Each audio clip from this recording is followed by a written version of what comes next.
Hi, this is part 2 of the introduction. Sorry, I'm taking way too long with this, so I will speed up. Okay, so the task 2 is the assessment. You will complete the assessment, the practical assessment, over 3 one-hour periods during class time towards the end of the term. I'm thinking probably after Easter. And it's important that you complete your testing as you're following through. What you will hand in, this is also in your student instructions, 4 of your chocolate mousse domes, 1 or 2 you'll get to do all your testing with, your final specifications, etc. I'm sure that you can read that one yourself.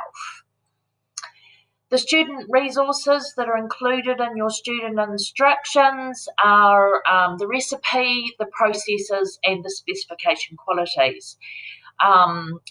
Obviously, this is going to make sense as you need it. So don't stress too much about this at the moment. There will definitely be a screencast to explain all of these steps.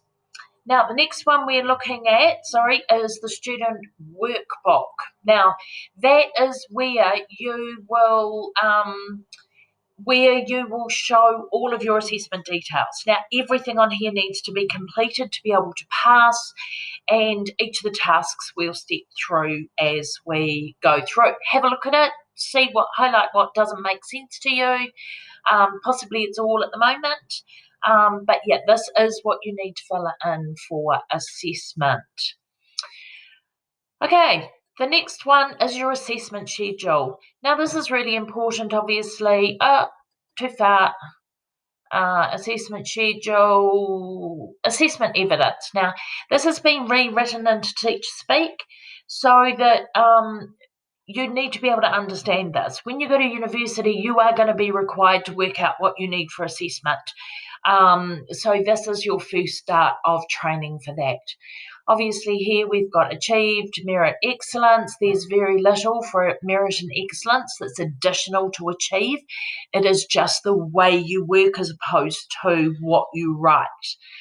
Now, obviously, you've noticed here, there's a student tick column. It's really important that you keep track of that and you work out what you've done and what you still need to do. This is some way that you can control this. This is obviously, I've put it as an assignment, so I am expecting you to work through and tick each task off as you have done it. The next resource that I've developed for you is that's the My Learning task. Now, this is a document that's going to support you in your learning. You do not have to hand this in for assessment.